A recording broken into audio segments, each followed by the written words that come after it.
चलिए आज हम जानते हैं पानी पीने से संबंधित कुछ जरूरी और महत्वपूर्ण जानकारी। जैसे नंबर एक, ज़्यादा पानी पीने से किडनी को नुकसान क्यों होता है। दरअसल ज़्यादा पानी पीने से किडनी पर अनावश्यक दबाव पड़ता है क्योंकि उसे अतिरिक्त पानी को फिल्टर कर मूत्र के रूप में बाहर निकालना पड़ता है। सामान्य स्थिति में किडनी प्रति घंटे लगभग 0.8 से 1 लीटर पानी ही फिल्टर कर सकती है। जब कोई व्यक्ति इससे अधिक मात्रा में पानी पीता है तो रक्त में सोडियम का स्तर घट जाता है, जिसे हाइपोनेट्रिया कहते हैं। इस स्थिति में शरीर की कोशिकाएं सूजने लगती है, जिससे सिरदर्द, उलझन, उल्टी और गंभीर मामलों में दौरे या कोमा तक हो सकता है। अत्यधिक पानी पीने से किडनी की फिल्टरिंग क्षमता कमजोर पड़ सकती है और समय के साथ उसका कार्य बाधित भी हो सकता है। इसलिए शरीर की प्यास के अनुसार ही पानी पीना चाहिए, न कि ज़रूरत से अधिक। अब हम जानते हैं नंबर दो, सुबह गर्म पानी पीने से पाचन पर क्या असर होता है। दरअसल सुबह खाली पेट गर्म पानी पीने से पाचन तंत्र सकारात्मक असर पड़ सकता है। यह रात भर जमा हुए टॉक्सिन और अवशोषों को बाहर निकालने में मदद करता है, जिससे पेट हल्का और साफ महसूस होता है। गर्म पानी पेट की आंतों को सक्रिय करता है, जिससे भोजन का पाचन बेहतर तरीके से होता है और कब्ज की समस्या कम होती है। यह गैस, एसिडिटी और अपच जैसी परेशानियों को भी कम करता है। गर्म पानी खाने के अवशोषण को नरम करके उन्हें आसानी से बाहर निकालने में मदद भी करता है, जिससे पाचन क्रिया संतुलित रहती है। इसके अलावा यह मेटाबॉलिज्म को तेज करता है और शरीर को दिन भर ऊर्जावान बनाए रखता है। इसलिए सुबह उठकर 1 या 2 गिलास हल्का गर्म पानी पीना पाचन के लिए बहुत फायदेमंद माना जाता है। अब जानते हैं नंबर तीन, पानी पीने का सही समय भोजन से पहले होता है या बाद में होता है। जैसे पानी पीने का सही समय भोजन से लगभग 30 मिनट पहले माना जाता है। ऐसा करने से पाचन रस सही मात्रा में बनते हैं और खाना आसानी से पचता है। भोजन से पहले पानी पीने से पेट हल्का रहता है, जिससे ज़रूरत से ज़्यादा खाने की आदत भी कम होती है। वहीं भोजन के तुरंत बाद पानी पीने से पाचन प्रक्रिया धीमी हो जाती है, क्योंकि यह पेट के रसों को पतला कर देता है और खाना पूरी तरह से नहीं पचा पाता। इससे गैस, भारीपन और एसिडिटी जैसी समस्याएं बढ़ सकती है। यदि भोजन के बाद प्यास लगे तो कम से कम 30 मिनट बाद थोड़ा सा पानी पिए। खाना खाते समय भी बहुत ज़्यादा पानी नहीं पीना चाहिए, सिर्फ 1 से 2 घूंट पर्याप्त है। इस तरह सही समय पर पानी पीना पाचन को बेहतर और शरीर को संतुलित बनाए रखता है। अब हम जानते हैं नंबर चार, एक पूरे दिन में कितना और कब पानी पीना सही होता है। दरअसल एक दिन में सामान्य रूप से 2.5 से 3 लीटर पानी पीना शरीर के लिए पर्याप्त माना जाता है।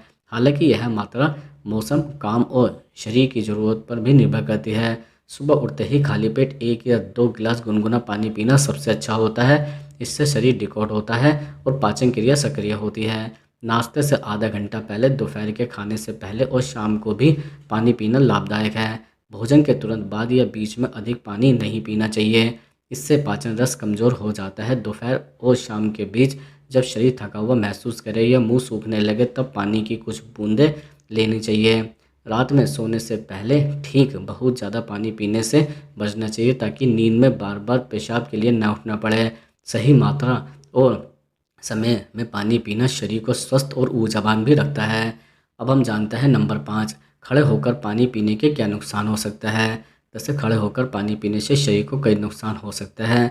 जब हम खड़े होकर पानी पीते हैं तो पानी तेज़ी से गले से होकर पेट में चला जाता है और शरीर उसे सही तरीके से अवशोषित नहीं कर पाता।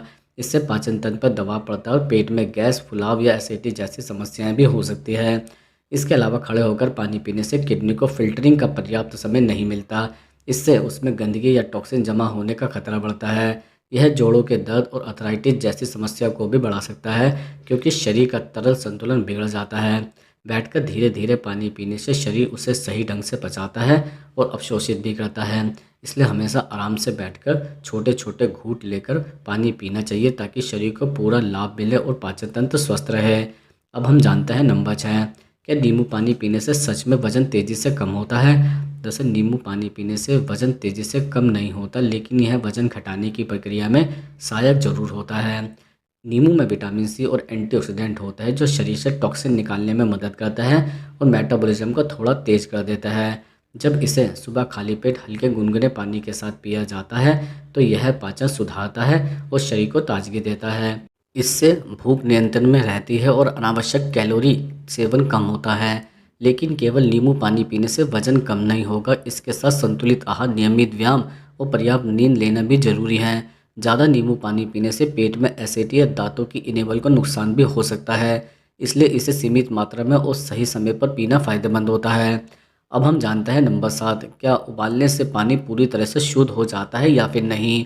जैसे उबालने से पानी में मौजूद अधिकतर बैक्टीरिया, वायरस और सूक्ष्मजीव नष्ट हो जाता है, जिससे वह पीने योग्य बन जाता है। इसलिए उबला हुआ पानी सामान्यतः नल के पानी की तुलना में अधिक सुरक्षित है, लेकिन यह पूरी तरह से शुद्ध नहीं होता है क्योंकि उबालने से केवल जीवाणु और कीटाणु खत्म होता है, जबकि पानी में मौजूद भारी धातुएं, रासायनिक पदार्थ, फ्लोराइड्स या आर्सेनिक जैसी हानिकारक चीज़ें नहीं हटती हैं।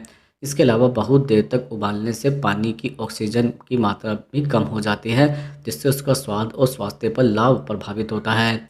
इसलिए यदि पानी की गुणवत्ता संदिग्ध हो तो उसे उबालने के बाद किसी अच्छे वाटर फिल्टर से फिल्टर करना सबसे बेहतर तरीका है। इस तरह पानी अधिक स्वस्थ, सुरक्षित और स्वास्थ्य के लिए लाभकारी बनता है। अब हम जानते हैं नंबर 8, पानी का स्वाद अलग अलग जगहों पर क्यों बदल जाता है। जैसे पानी का स्वाद अलग अलग जगहों पर इसलिए बदल जाता है क्योंकि उसमें घुले खनिज, रासायनिक तत्व और स्रोत की गुणवत्ता हर क्षेत्र में अलग होती है। किसी जगह का पानी पहाड़ों, झरनों या भूमिगत स्रोतों से आता है, जबकि प्राकृतिक खनिज जैसे कैल्शियम, मैग्नीशियम या सोडियम अधिक होता है, जिससे उनका स्वाद हल्का, मीठा या खनिज युक्त लगता है। वहीं शहरों में क्लोरीन या अन्य रासायनिक पदार्थ मिलाए जाते हैं ताकि पानी शुद्ध रहे, लेकिन इससे स्वाद थोड़ा कड़वा या तीखा हो सकता है। कुछ क्षेत्रों में पानी में लोहे या सल्फर की मात्रा अधिक होती है, जिससे उसका स्वाद धात्विक या बदबूदार महसूस होता है। पाइपलाइन, स्टोरेज टैंक और मिट्टी की संरचना भी स्वाद पर असर डालती है। इस तरह पानी का स्वाद उसकी प्राकृतिक रचना, भंडारण और शुद्धिकरण की प्रक्रिया पर निर्भर करता है।